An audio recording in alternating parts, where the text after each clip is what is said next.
Você sabe de onde eu venho? Pois é, assim começa a canção do expedicionário, que hoje me fez chorar. Eu venho agora de uma sessão na Câmara dos Deputados, ocupei a tribuna da Câmara dos Deputados pela primeira vez na vida, mas é que hoje é o dia da vitória, 8 de maio de 1945. Marcou a vitória do Brasil entre os aliados, o Brasil o único país sul-americano a participar da Segunda Guerra, né? E teve tempos de glória com um contingente de 25 mil pessoas, 25 mil militares, ficaram lá, morreram 466, está no cemitério de Pistoia. Mas eu, quando vi no telão, né, eu fui convidado pelos organizadores, os deputados General Girão, Coronel Armando, a deputada pelo Distrito Federal Flávia Arruda, lá no plenário da Câmara, fui convidado, pus no peito, aqui do lado esquerdo do peito, a medalha Mascarenhas de Moraes, que foi o comandante da Força Expedicionária Brasileira, e ganhei essa medalha dos veteranos, aqueles que participaram da guerra, né? Na manhã de hoje estavam lá 3 veteranos, 3 heróis brasileiros, o coronel Nestor, coberto de medalhas, né? O capitão Assis e o tenente Vasco. Lá estavam o coronel Nestor com 102 anos de idade, né? Me convidaram para ir para a tribuna, para ocupar a tribuna, assim, sem imaginar que seria convidado, não preparei nada, todos que discursaram fizeram discursos citando a história, né, participação do Brasil.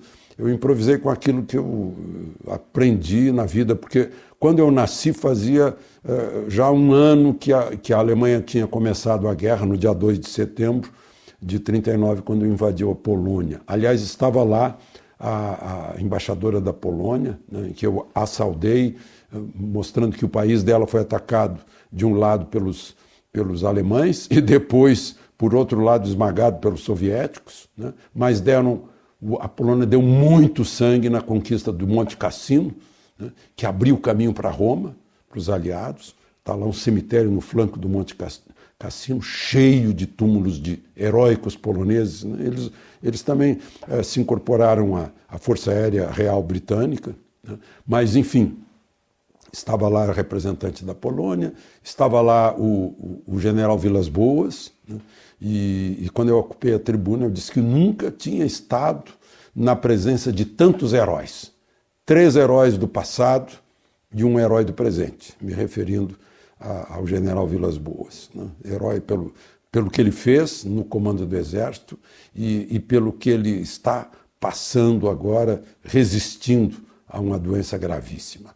Bom, mas eu saudei também o pessoal da Marinha que estava lá, porque eles garantiram, como força de dissuasão no litoral, a incolumidade do Trampolim da Vitória lá em Natal, na base de Parnamirim, né, em que chegava dias assim que saíam mais de 600 aviões para o norte da África, rumo a Dakar, para fazer aquela travessia do estreito do Atlântico Sul, que enfim, para retomar o norte da África, né, lá das forças de von Rommel, né, os blindados de Rommel, versus os blindados de Montgomery, né?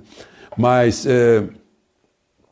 eu, quando era criança, eu disse, nasci um ano antes, um ano depois de a Alemanha invadir a Polônia e ter começado a guerra, e um ano antes de os japoneses atacarem Pearl Harbor, naquele 7 de dezembro de 41, né? Começando a guerra no Pacífico. Então eu vivi, está na minha genética, visitei todos os lugares da guerra do mundo, todos os teatros de operações, inclusive a Normandia, inclusive Pearl Harbor, inclusive Moscou, os arredores de Moscou, né? Monte Cassino, como eu falei, visitei os museus todos, então é um assunto de que eu gosto.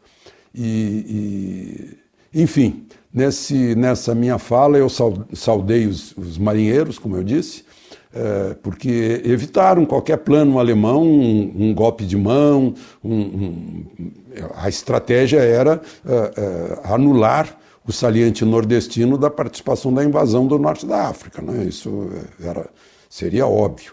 E saudei a Força Aérea porque o pessoal do Senta-Pua se tornou a pleiade de pilotos mais experientes da Península Italiana. Foram os brasileiros, porque eram poucos, parece que foram lá mais de 40, mas enfim, esses poucos eram 20 e tantos, né, que realizavam aí 60, 70 missões, né?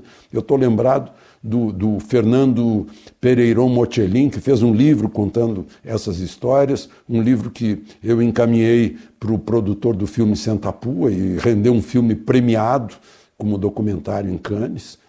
O Fernando conta nesse livro, imagine essa história, do piloto brasileiro que pulou de paraquedas, caiu, quebrou a perna, foi feito prisioneiro, levado para um hospital de campanha alemão. Lá pelas tantas, as forças alemãs recuando e os partisãs italianos avançando, que fuzilavam imediatamente os alemães encontrados. O comandante do hospital alemão se apresentou ao prisioneiro ferido piloto brasileiro, eu não estou lembrado do nome agora, né, e entregou a ele a sua Luger, fez continência e disse: a partir de agora eu sou seu prisioneiro, o Brasil toma conta desse hospital. Sabe o que fez o brasileiro? Foi de muleta lá na porta, esperou os partisanos, arranjou uma verde e amarela, uma bandeira verde e amarela, pôs no mastro e disse: vocês não avançam aqui porque esse hospital já foi tomado pelo Brasil. E com isso ele salvou a vida dos alemães.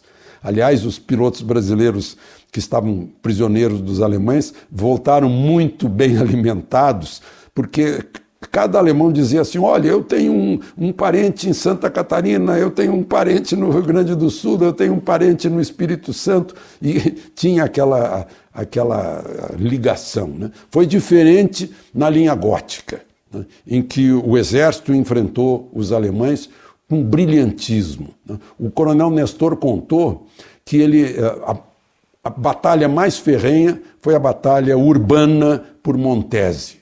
Eu estive em Montese há exatamente 2 anos. Dia 8 de maio eu cheguei a Montese antes do almoço, entrei no hotel, pedi o almoço antes de ir para o quarto, e quando eu terminei o almoço, o hotel já estava cheio de habitantes de Montese, porque souberam que tinha lá um brasileiro. Vieram jornalistas, vieram pesquisadores, historiadores, todos agradecidos aos brasileiros, que enfrentaram uma batalha muito dura. O coronel Nestor, de 102 anos, teve lucidez suficiente para, no discurso dele, no plenário da Câmara, contar como foi, né? Ele entrou como segundo sargento, comandando talvez um pelotão, né? E o comandante daquela companhia, ele era do 11, lá de São José, é de uma cidade mineira, São João del Rei, né? E o 11, um batalhão do 11 tinha que tomar Montese. Ele foi morto, o tenente-comandante, e o segundo sargento, Nestor, foi promovido naquele momento pelo próprio general Mascarenhas de Moraes a segundo tenente, né? E disse: muito bem, você é segundo tenente, agora vai para frente, vamos tomar Montese, né? E eu, há 2 anos, eu vi os caminhos que Nestor percorreu, né? O segundo tenente Nestor. Vi provavelmente os orifícios dos tiros dos fuzis brasileiros, que ainda estão lá. Tem lá num bebedouro público de ferro fundido, todo furado, né? Eu comparei as fotos, as árvores são as mesmas, as casas são as mesmas. Andei pelas casamatas dos alemães nas proximidades, estavam muito bem de linha defensiva. Fui até o alto da montanha onde estava o PC, o posto de comando do general Mascarenhas de Moraes, né? Que dá uma vista perfeita do teatro de operações. Enfim, nós tomamos Montese na mais sangrenta batalha urbana da linha gótica, né? E acabou que recebemos a rendição de uma divisão inteira alemã, chefiada pelo general Pico, né? Depois eu fui prestar continência nos túmulos ali das proximidades dos brasileiros, do aspirante Gado, se não me engano, do sargento Wolff, né? E os italianos mantêm esse registro todo. Tem vários museus lá com a bandeira brasileira na fachada, mostrando o uniforme dos brasileiros, né? As crianças de lá cantam a canção do expedicionário, que me fez emocionar hoje de manhã lá na Câmara dos Deputados. Por isso eu estou contando aqui, para que as crianças brasileiras aprendam também sobre os nossos heróis, né? Eu fui ao cemitério de Pistoia, depois de percorrer a saga dos brasileiros, e encontrei o cemitério cheio de jovens italianos, prestando honra aos brasileiros. Tem lá um corpo, os outros vieram para o monumento aos mortos da Segunda Guerra, lá na praia, lá no Flamengo, né? Tem um, porque foi encontrado o corpo depois. E eu conversei com uma pessoa de escavadora de fundações para construir prédios que encontrou o corpo. Foi identificado pelos botões da gandola, né? Que eram botões que foram pagos ao Exército Brasileiro, à Força Expedicionária Brasileira. Esse corpo está lá no cemitério de Pistoia como a manter o sagrado, né, o sacramentado, aquele território que a Itália cedeu para o Brasil, né, para manter a chama da liberdade, né. E por último, a lição: nós tínhamos uma ditadura no Brasil, de Getúlio Vargas, enquanto fomos lá para combater o nazifascismo, o totalitarismo, né, em prol da democracia. Aí, quando voltamos para o Brasil, os militares derrubaram o ditador, entregaram o poder, se não me engano, ao presidente do Supremo, né, porque o legislativo estava fechado pela ditadura. Eu acho que foi, não sei se foi José Linhares, parece que sim, cearense. E eu estou com a memória, não fiz nenhuma pesquisa. O meu cérebro não está acostumado com o Google, não. Mas, enfim, e convocamos eleições, né? Em seguida, começamos aí um período democrático. Enfim, era isso que eu queria registrar nesse 8 de maio, dia da vitória. Nós compartilhamos com os demais aliados, né, essa vitória contra um nazifascismo, né, na Europa. Parabéns aos brasileiros, né? E vamos reverenciar nossos antepassados, porque assim estaremos reverenciando as nossas árvores genealógicas, as raízes do nosso país. De Brasília, Alexandre Garcia.